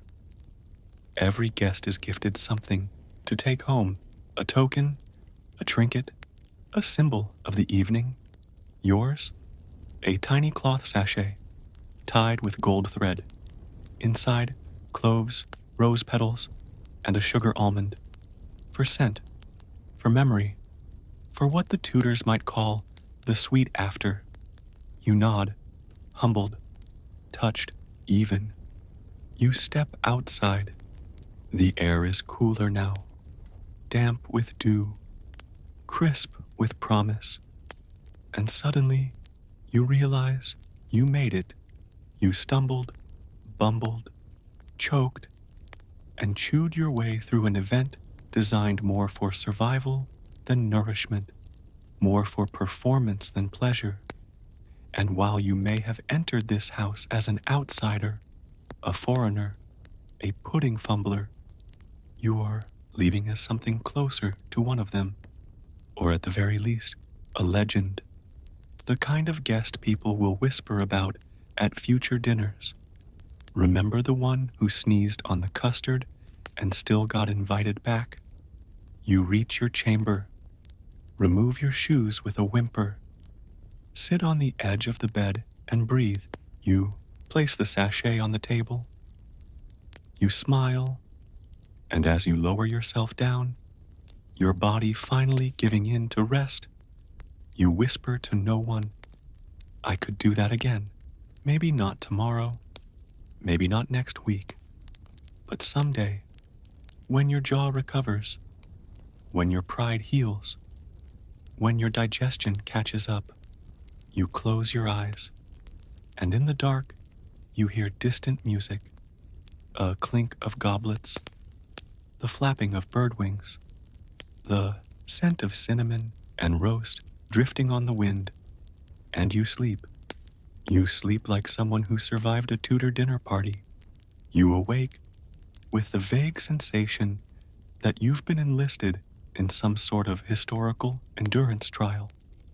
Your eyelids creak open slowly. Your joints protest like rusty hinges. And every muscle in your body feels like it participated in a dance-off with a wardrobe. And for all intents and purposes, you did. The room is quiet, peaceful even. A faint shaft of light peeks through the narrow window, painting long stripes across the floorboards. Your clothes from last night are draped over a chair, looking as exhausted as you feel. Your shoes, which may or may not have betrayed you during the pudding speech, are still damp from morning dew. You sit up gently. The aches are back. Not the sharp pain of injury, more the dull echo of prolonged public performance. And then, the knock. Because of course there's a knock. A servant enters, cheerful in a way that feels threatening, and announces, His Lordship invites you to the hunt breakfast. You blink, slowly. Another breakfast? You croak. Indeed, sir. Before the falconry, you lay back down. Let's be clear. You've dined, you've danced, you've riddled, you've toasted, you've done everything except joust. And now you're expected to ride into the woods and eat again, possibly while watching a hawk eviscerate a rabbit. You consider saying no, politely declining, feigning illness maybe. But then you remember, this is Tudor England. Polite decline is just a slower route to social doom. So you rise. Fresh clothes have been laid out, simpler than last night's, but still filled with buttons, ties, and an unnerving amount of embroidery for something meant to be worn near horses and bird talons. You dress, you groom, you mentally prepare, and then you're outside. The estate grounds are fog-draped and glistening. Stable boys prepare horses, footmen polish stirrups. A falconer stands nearby, stone-faced, with a bird on his leather-gloved hand. The bird stares at you like it knows everything. Guests gather. There are cloaks and capes, and feathers and hats. And breakfast is being served under a canvas awning near the stables. You approach. The hunt breakfast is not light. There are cold meats, savory pies, spiced bread, and hot ale, because nothing says, let's chase animals through the woods, like liver paste and fermented oats. You choose carefully a thin slice of sausage, a piece of barley cake, and a cup of warm herbal broth that smells like someone boiled moss and optimism. It's not bad. It's also not great, but it's survivable. The falconer approaches. Ever handled a bird before? He asks. You blink. You mean socially, or? He doesn't laugh. Instead, you're handed a glove, a large one, heavy, worn, leather reinforced with iron buttons. And then, the bird is placed on your arm. It's heavier than expected, and angry. You try to smile. The bird does not reciprocate. And then, the horn sounds. The hunt begins. You're led into the woods, on horseback, naturally. Your legs scream in protest, but the pace is slow, ceremonial. There's little chance of actually catching anything. It's not about the hunt. It's about being seen at the hunt. The falcon takes off. People cheer. You pretend to know what's happening. Eventually, the group halts in a clearing. The falcon returns, holding something small and definitely expired. Everyone claps. You clap too, though you're not sure if it's for the falcon or the rabbit or just the general success of not dying on a horse. And then, to your horror, snacks. Yes, post-hunt snacks. Back at the estate, under the same awning, trays appear again. This time, they offer apple fritters, dense and fried, and somehow both undercooked and burnt.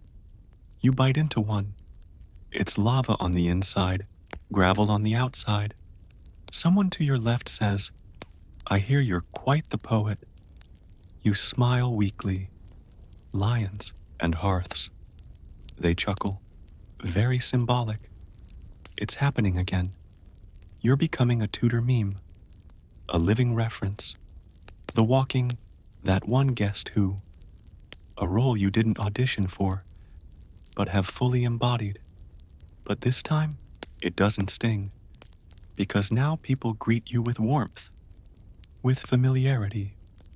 You've passed the tests, faced the birds, bowed at the right time, eventually, and held your pudding-related composure under fire.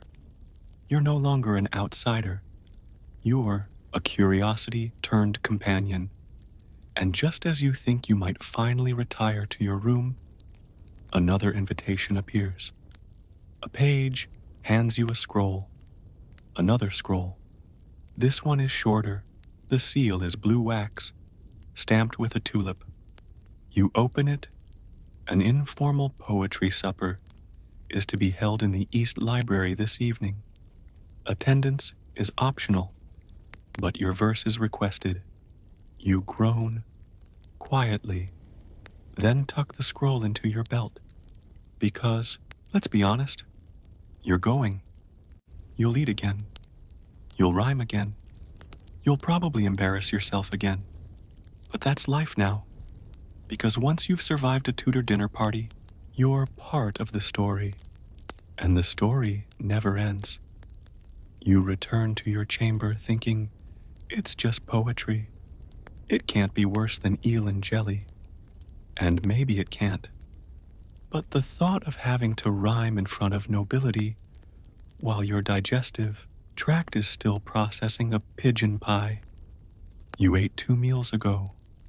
Well, let's just say the bar is low and your expectations are lower. The East Library sounds like a quiet place. You picture a handful of guests lounging on cushions, sipping wine, maybe murmuring soft couplets into the fire. What you walk into is a stage. Yes, a literal raised platform, with pillows arranged in a semicircle, quills and parchment at every seat, and candles flickering dramatically, casting shadows that make every attendee look like a Shakespearean villain. There's a chair in the corner occupied by a man in green velvet holding a tiny harp. He strums one long, mournful chord. You're escorted to a seat near the front. Of course, the steward bows. You've been placed with the aspiring verse makers, sir. You smile weakly, sitting between a woman in a gold-trimmed ruff who smells faintly of nutmeg and ambition, and a thin man whose entire face seems permanently etched into a smirk. The host, a different one this time, younger, smugger, clears his throat.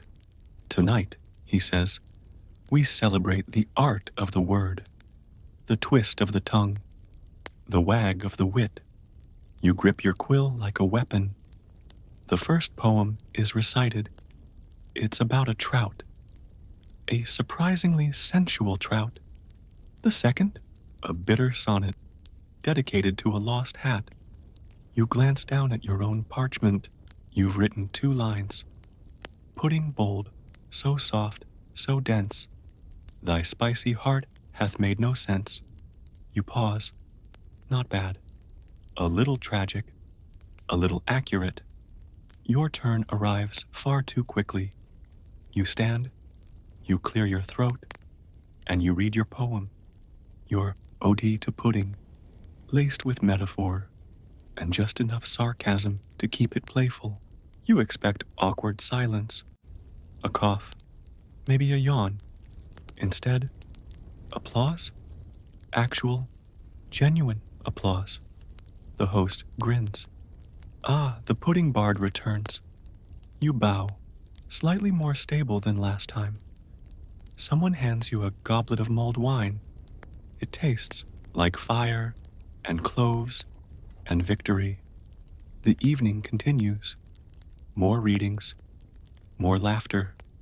At one point, a limerick about the cook's apron brings the house down. The man in the smirk face reads a poem about his own reflection that lasts 7 stanzas longer than necessary. But you feel light, relaxed. Even the cheese board, yes, there is a cheese board, feels less threatening. You try a sliver of blue-veined cheese with honey. It's good, really good. Probably the first non-traumatic thing you've eaten in days. The woman next to you leans in and says, you rhyme better than you dance. You raise your goblet. And I dance better than I eat. So small miracles, she laughs.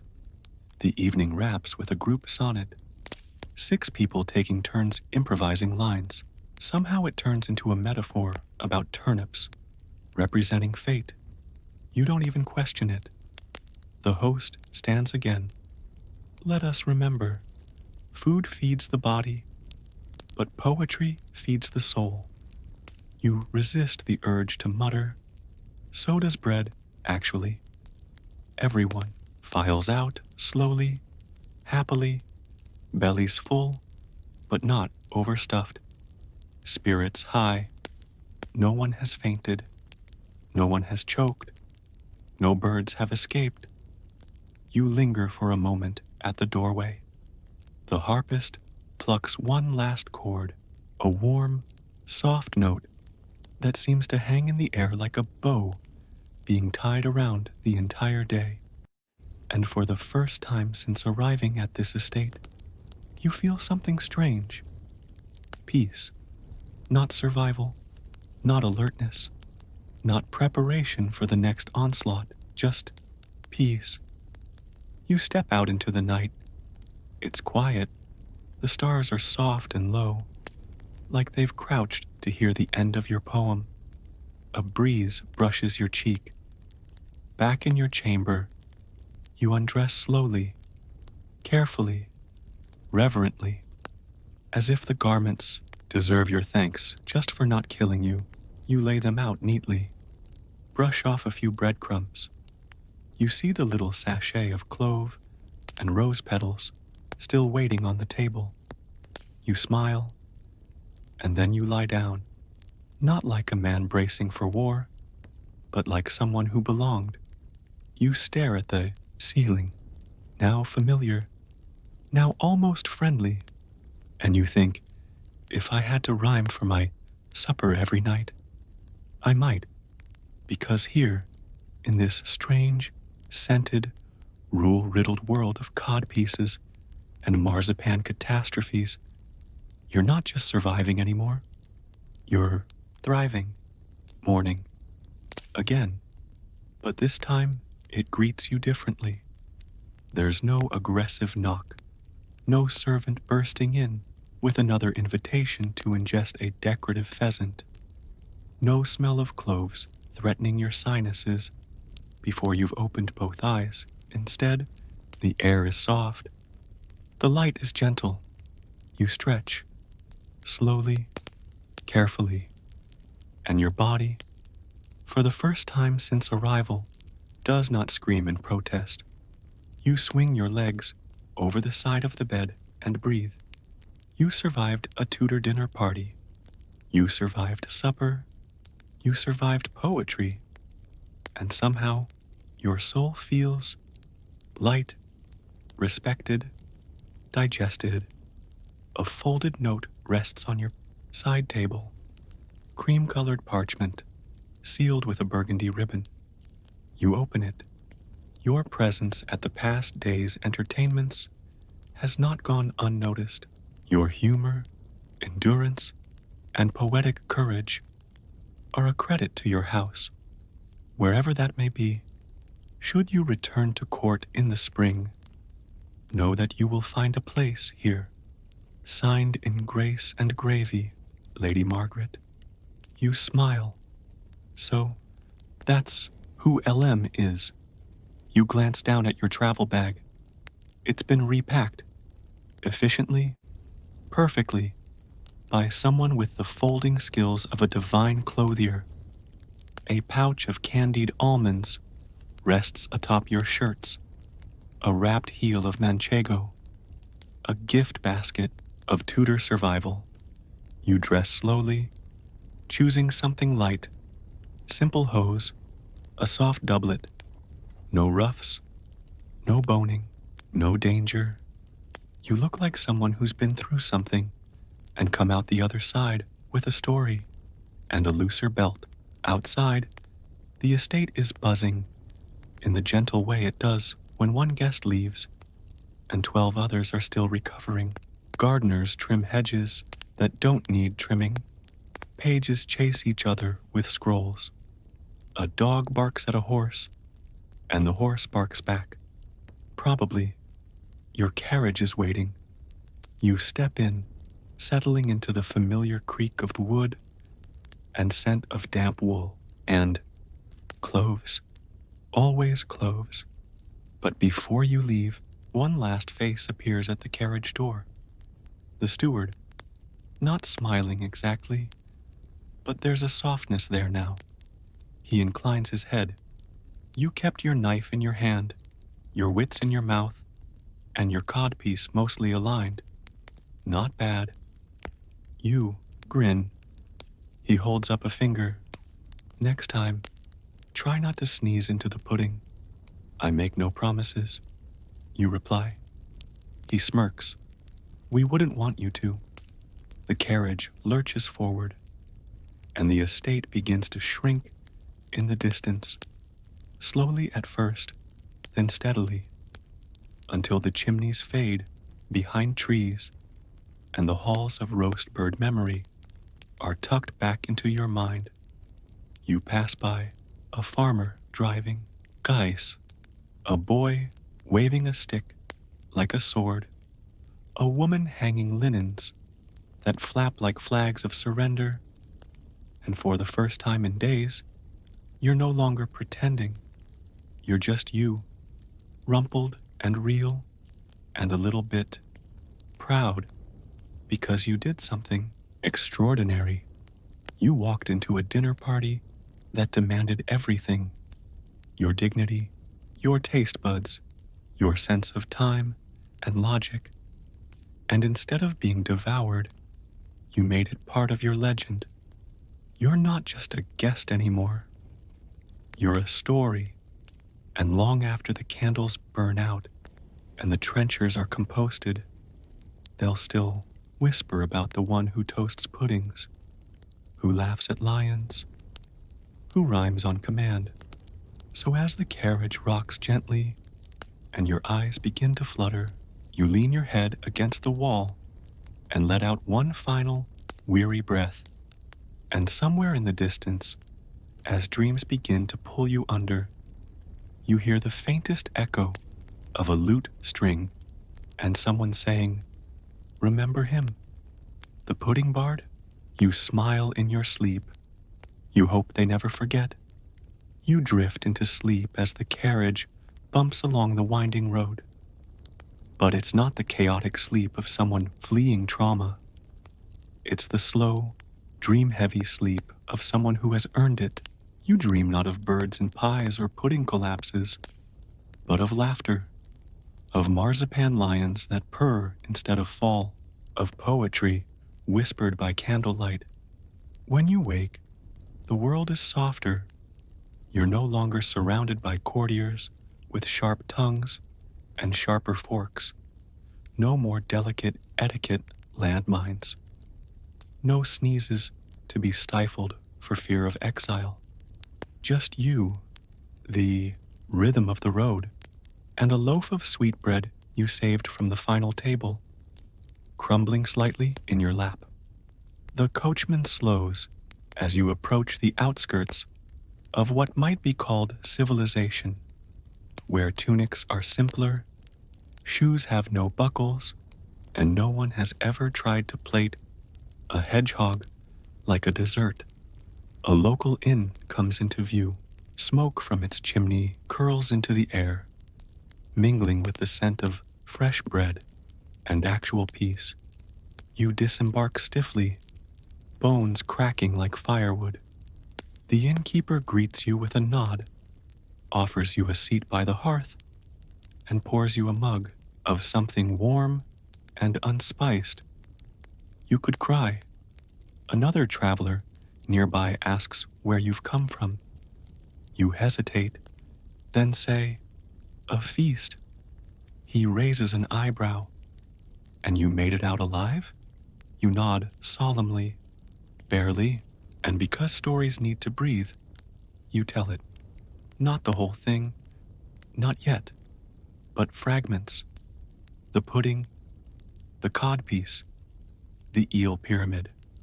By the end of your second mug, he's laughing so hard he nearly spills it. By your third, a small crowd has gathered, because no matter where you go, a Tudor dinner party is too absurd to stay private. Your tale is now public domain, and you've realized something. This is your gift now. The story, the telling, the transformation of disaster into legend. You've been handed a tale that, like a proper Tudor meal, has too many courses, too many contradictions, and too much spice in all the wrong places. But by surviving it, you earned the right to serve it however you want. A young scribe in the corner starts jotting down notes. A merchant asks if you'll be attending next season's roast. You shake your head. Only if the pudding invites me personally. More laughter. And then silence. A comfortable kind. The kind that follows a story well told. The kind that lets you breathe. You look at the fire, at the bread in your hand, at your reflection in the window, less stiff, less worried, a little wiser. And just as you settle into the quiet, a boy runs into the inn holding a letter, calling your name. You turn slowly, unsure if you're ready. He hands it to you. Wax seal, gold, insignia, a bird. In pie, you open it. Dear sir, her ladyship requests your presence at a midsummer masquerade. Masks optional, appetite required. P.S. There will be no turnips. Probably. You fold the letter. You look at the fire again. You smile. Because of course, you'll go. Because now you know the truth. You wouldn't survive a Tudor dinner party, but you'd survive it again. Gladly. For the story. For the poetry. For the pudding. You think it's over. The last course has been cleared.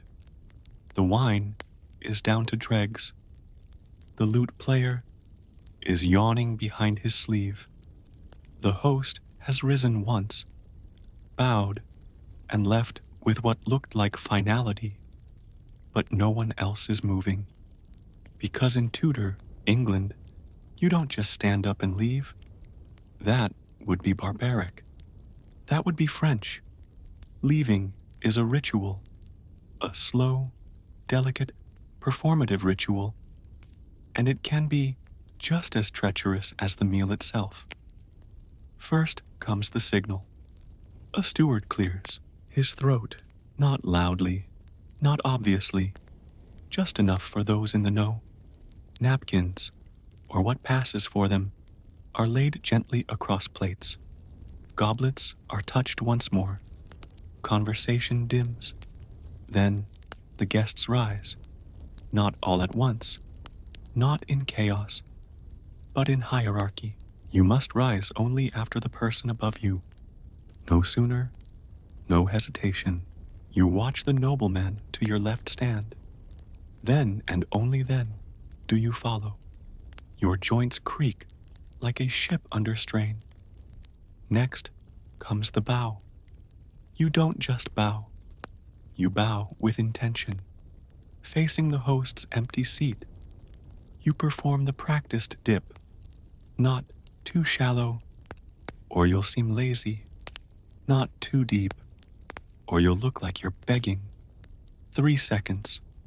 Arms swept outward, not flailing. You hold it, then rise with what you hope is the posture of someone noble, not nauseous. Now, the Latin phrase. Everyone else seems to know theirs. You panic. You murmur, gratias ago pro pane. Thank you for the bread? Someone coughs to cover a laugh. A servant gives you a merciful nod. That'll do. And then, of course, the wall compliment. Yes, the tapestries. Each guest must admire one before exiting. You stop before an enormous scene of a man in tights battling a griffin beside a pear tree. You nod solemnly and say, exquisite threadwork. The talons are very lifelike. Someone behind you whispers, they're figs. You move on, almost there. One final pause at the exit archway. You turn, you smile, and you deliver your final words, something gracious, vague, and completely useless. It was deeply nourishing. Then you walk through the door, and just like that, you've done it. You've not just dined, you've exited with minimal disgrace, which, in this world is a triumph worth toasting.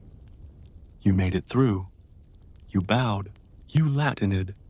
You admired a tapestry depicting either divine triumph or fruit-based violence.